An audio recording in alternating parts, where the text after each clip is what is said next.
Hey, what's up? It's TJ here, and today we have a quick review of the Sennheiser XS wireless digital set.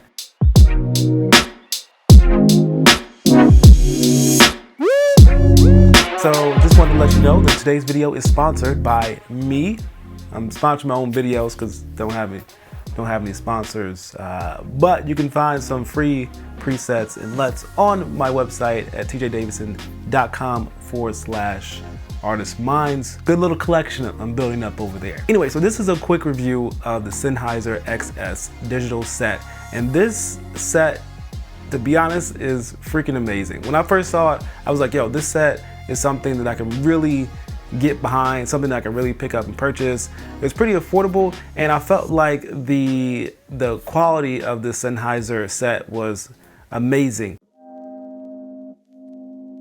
First of all, it's incredible how small this thing is. It's just small and able to capture good audio without doing all the things that I had to do before. To be honest with you, when I had to set up a wireless set in most of my wedding situations, it was freaking horrible. I had to go and find different outlets. I had to plug it up. We were outside in the woods. I had to run cords and cables out there so I could have a good setup, because you had the big box receiver and then the transmitter, and then it was just terrible. Like, there was nothing else that I really saw in the market that was affordable and would work. Before, what I used to do for weddings is I used to set up like a little recorder, drop it in their pocket. I didn't know if it was still recording or not. Like, they would be all the way over there. I couldn't tell if it was recording. So I picked up the system because XLR is gonna give me better audio input. And then also I picked up the system because I bought the MixPre 3 and I wanted to carry that MixPre 3 around and be able to have just a fully wireless system. This setup allows me to just walk around and actually just hit record when I want to hit record, hit stop when I want to hit stop. I just put that thing over my shoulder.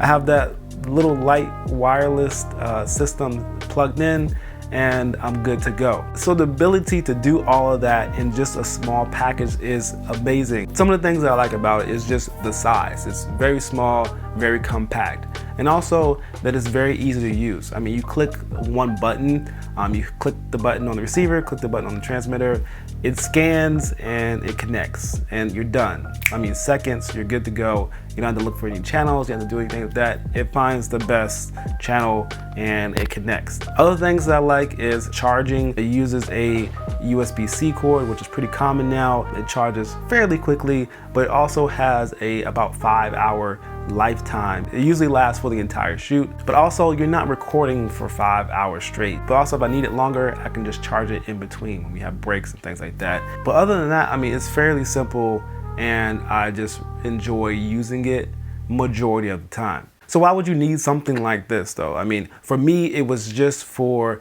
wedding videography. And then it kind of spanned over to this, what I'm doing right now. I'm like, hey, this is a nice little system for me to be able to record myself, get good audio, and just be able to go anywhere. Also, it's good for just running and gunning. So I can take my MixPre, put it over my shoulder, I can have my gimbal, I can set up a nice little audio system, I can walk with it, I can move with it, and be able to get good crisp audio just on the move like that is amazing. Now, there's other systems out there that kind of work in a similar fashion, but I felt like this was probably one of the best ones I've seen. So if you're looking to do something like that in that realm, maybe you're trying to be run and gun, maybe you're trying to use it for weddings, maybe you're trying to use it for just quick little interview setups where you're fairly close to your subject.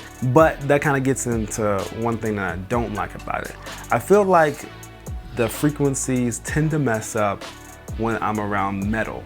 Anytime I'm around some type of metal or iron, this digital system seems to get crackly. It seems to get like there's some type of interference with the system, because you're sending a digital signal, and being around metal and stuff could kind of interrupt those signals.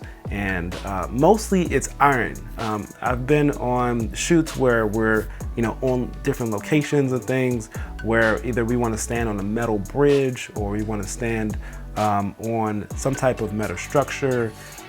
These things tend to mess up in those situations. But I mean, that's pretty much it. That's the only times I've really had any problems with it. Other than that, it's been pretty reliable and pretty amazing. Also, this is the sound quality that you're hearing right now from the system, and this is without it. I'm using the CO2 right now, and then this is with nothing. So this is nothing and just the ambient noise. And now we'll go back to the Sennheiser.